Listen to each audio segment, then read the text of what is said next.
Hoje te conto algumas histórias sobre esses nobres cavaleiros que, acima de tudo, foram exemplos de homens e atletas e salvaram a vida dos seus adversários, muitas vezes abrindo mão de ser campeão mundial. Não acredita?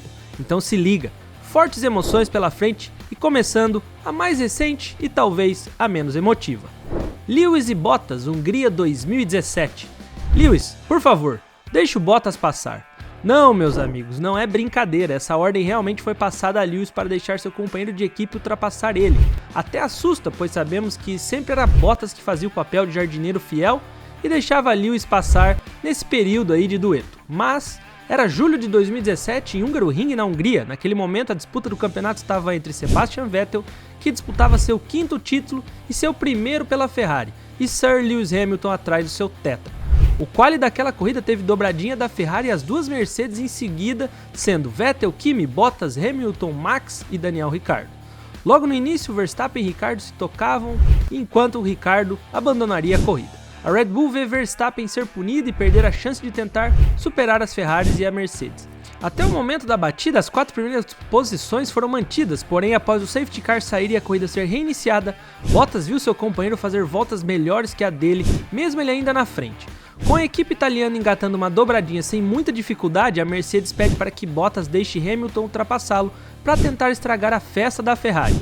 O hepta prometeu que, se ele não fosse capaz de ultrapassar Kimi, que estava em P2, ele devolveria a posição a Bottas, mesmo os pontos podendo fazer uma absurda diferença no final do campeonato para ele. Hamilton não conseguiu ultrapassar Kimi, como prometido, na última volta devolve a posição ao finlandês da Mercedes, que fecharia o pódio em P3. Hamilton terminou aquele GP a 4 pontos do líder Vettel. Nesse ano, Lewis foi campeão por 46 pontos de distância para o Vettel. No fim das contas, a troca de posição não fez diferença para o britânico. E talvez foi a primeira vez que Lewis deu uma moral ao companheiro assim desse jeito, aquele famoso fez uma pra Deus ver. Schumacher devolvendo o favor a Barrichello, Estados Unidos 2002. Barrichello cedendo posições a Schumacher era a coisa mais comum de se ver naquela época. Para a tristeza dos brasileiros que acompanhavam na época, era uma situação que nós cansamos de ver durante algumas corridas da dupla. O brasileiro foi companheiro de Schumacher de 2000 a 2005, período que o alemão ganhou 5 dos seus 7 títulos. Mas também tiveram situações inversas, onde o brasileiro chegou à frente de seu companheiro, inclusive uma delas, uma das mais marcantes bandeiradas da história da Fórmula 1. Em 2002, no circuito de Indianápolis, nos Estados Unidos, a dupla da Ferrari largou na primeira fila, sendo Michael Schumacher em P1 e Barrichello em P2. Durante toda a corrida, Schumacher ficou à frente de Barrichello, mas não a ponto de sumir da vista do brasileiro. Porém, na última volta, ou para ser mais preciso, na última curva do Grande Prêmio, Schumacher tira o pé e Barrichello fica lado a lado do alemão na última reta até a hora de cruzar a linha de chegada. No fim das contas, foi por pouco, mas Barrichello conseguiu vencer aquela corrida pela diferença de apenas 11 milésimos. Schumacher falou sobre o marcante momento que ele protagonizou junto ao brasileiro. O final da corrida não tinha sido planejado antes, nós tentamos cruzar a linha exatamente ao mesmo tempo, mas falhamos por muito pouco, só descobrimos quem ganhou após sair do carro. Eu apenas senti que Rubens merecia ganhar essa corrida. Essa foi a 5ª vitória de Rubens Barrichello na categoria e todas elas pela Ferrari. Bom, teria sido a retribuição pelo GP da Áustria daquele mesmo ano? Enfim, sim ou não, foi uma atitude bem bacana aí de Michael Schumacher. Coulthard e o capacete de Schumi, Mônaco, 1996. Você já deixou de emprestar algum pertence seu com medo de precisar dele em alguma ocasião ou por puros ciúmes das suas coisas? Imagine então em uma competição. Vamos agora relembrar Mônaco, o ano de 1996, e como tradição, aquela boa chuva era esperada para dar aquela pitada de emoção na corrida de Monte Carlo. A chuva era dúvida para o início da corrida, então alguns pilotos escolheram largar com pneus de pista seca para tentar a estratégia de ganhar posições até a hora que a chuva chegasse. Assim que a corrida começa, o caos se instala na corrida, batidas, deslizes e tudo que tem direito. Só na primeira volta já tinha 5 abandonos. Para ter uma ideia, na 40ª volta restavam apenas 10 carros na pista. Mas calma, ainda pode ficar pior. Por conta de tantas paralisações causadas pelos vários acidentes, a corrida terminou pelo limite de tempo de 2 horas do evento. E a corrida teve 3 voltas a menos do que deveria.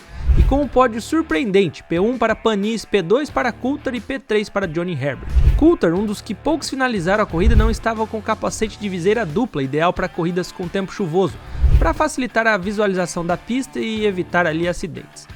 Mas com tantos acidentes, como um piloto que estava sem capacete de viseira dupla, aquela ideal para o tempo de chuva, conseguiu finalizar a corrida sem nenhum susto. Será ele um super-herói com poder de visão? Na verdade, pode-se dizer que seu super-herói foi ninguém mais e ninguém menos que Michael Schumacher. Na hora do aquecimento da corrida, Coulthard viu que não tinha dupla viseira, essencial para a situação, e acabou sendo ousado até demais, fez um pedido para Schumacher, adversário no campeonato de pilotos e adversário no campeonato de construtores. No aquecimento eu não consegui enxergar nada, meu capacete não tinha viseira dupla que ajudava para desembaçar, então fui até Michael perguntar se ele poderia me emprestar seu capacete. Algo muito incomum para se fazer, disse Coulthard. Coulthard foi pedir para Michael Schumacher ficar com o capacete como memória, e com isso ele descobriu que seu chefe de equipe, Ron Dennis, já tinha pedido até para o fornecedor do capacete ficar com ele. Mas então, chegamos em um acordo, o capacete original está no meu museu na Escócia, e Ron ganhou uma réplica idêntica. Que resenha maneira! Fico pensando, será que Max emprestaria um dos seus capacetes a Lewis? E Lewis emprestaria um dos seus para Max? Fica aí o questionamento. Ronnie Peterson, Itália, 1978. Bom, graças à alta tecnologia e investimento em segurança não temos tragédias nos dias de hoje como tínhamos antigamente. Um exemplo de acidente é em 1978 no Grande Prêmio da Itália, onde o piloto sueco Ronnie Peterson faleceu.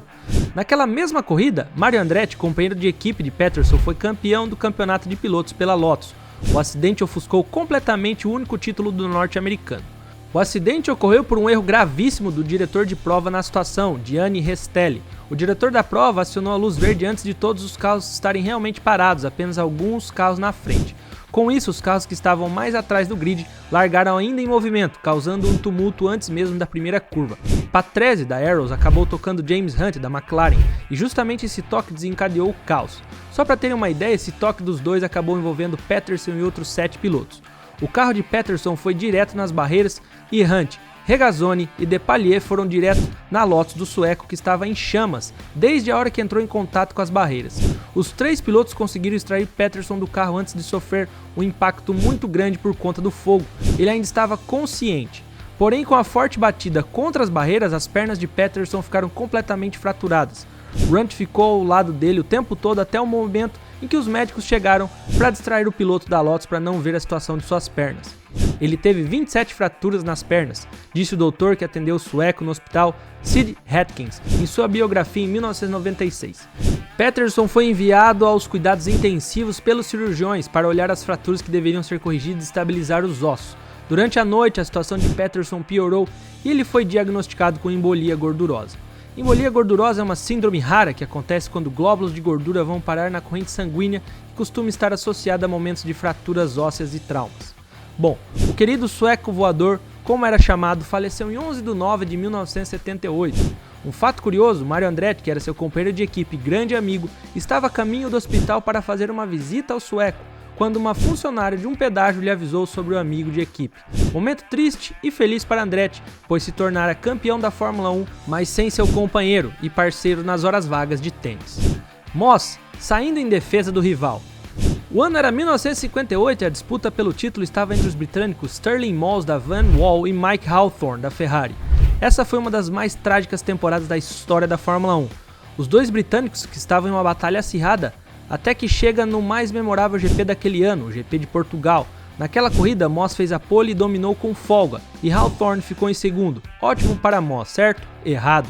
Naquela corrida, Moss recebeu a bandeira quadriculada uma volta antes do piloto da Ferrari e viu seu compatriota ter problemas com o carro na última volta. Mas ficou apenas observando o piloto da Ferrari tentar dar a vida novamente ao carro, e quando conseguiu, Mike Hawthorn pulou de volta para dentro do carro e finalizou a corrida em segundo, graças à grande vantagem que tinha para o segundo carro da Van Wall, companheiro de Moss, Stuart Lewis Evans. Após o fim da corrida, houve uma confusão entre as equipes, dizendo que Hawthorn teria ido no sentido errado do circuito por uma parte, e quem saiu em defesa do piloto da Ferrari? Seu principal rival, Moss, que defendeu seu compatriota, dizendo que ele teria feito o recuo em um caminho paralelo, que não daria vantagem no tempo de volta. E com isso, o segundo lugar de Hawthorn foi mantido, ganhando 6 pontos e mais 1 ponto na volta mais rápida do circuito. Após esse GP, tiveram outros 2 para encerrar a temporada de 58, o da Itália e o do Marrocos. E o campeão acabou sendo o piloto da Ferrari, Mike Hawthorn, por quantos pontos? Apenas 1 ponto de vantagem sobre Moss. Se Moss não tivesse saído em defesa de Hawthorn, teria tido seu único título na carreira. Após isso, foi perguntado se ele teria se arrependido e Moss disse: "Eu nem hesitei em fazer isso. Não consigo nem imaginar como isso está aberto a debate. O fato dele ser meu único rival nem passou pela minha cabeça." justificou o inglês dizendo que teria sido injusto com o piloto da Ferrari. Essa era da Ferrari de fato era uma das mais nobres de pilotos e de espírito livre. Não tinha pressão da mídia, muito menos patrocinadores, e a grande índole deles prevalecia até em situações como essa, valendo o campeonato. Collins cedendo seu carro a Fangio, 1956. Essa não foi a primeira vez que Moss perdeu um campeonato por um ato de bondade. Em 1956, Moss perdeu para Juan Manuel Fangio, o maior de todos os tempos, mas vocês não estão preparados ainda para essa discussão? Um dia eu te conto aqui no canal. O lendário piloto argentino teve uma ajuda graças ao parceiro também da Ferrari, Peter Collins. A história de 2 de setembro de 56 no Grande Prêmio da Itália em Monza. Era a última corrida do ano e a briga estava entre Fangio, Collins, ambos da Ferrari, e o piloto da Maserati, Jean Berra.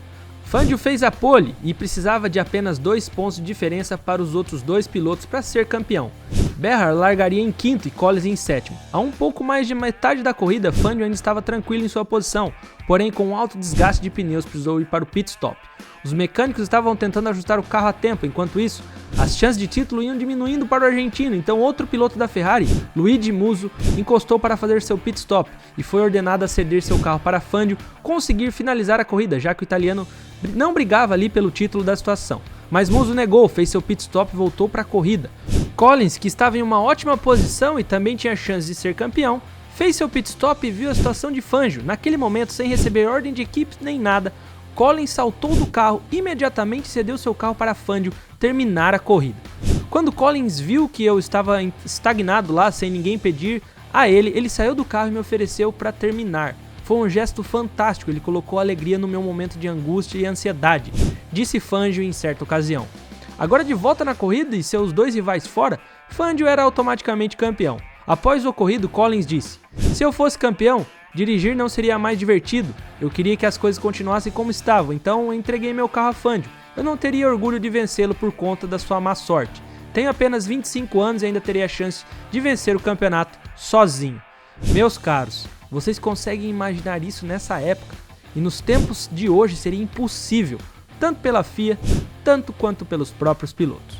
Infelizmente para Peter Collins esse campeonato nunca veio, conforme a imagem aí que você está vendo, ele nunca se sagrou campeão, mas a sua honra se manteve intacta. Editor, coloca um timer aí de 5 segundos pra galera se ligar, pois ainda falta o renascimento do lendário Niki Lauda e até Senna salvando comas, então tá começando a parte 2.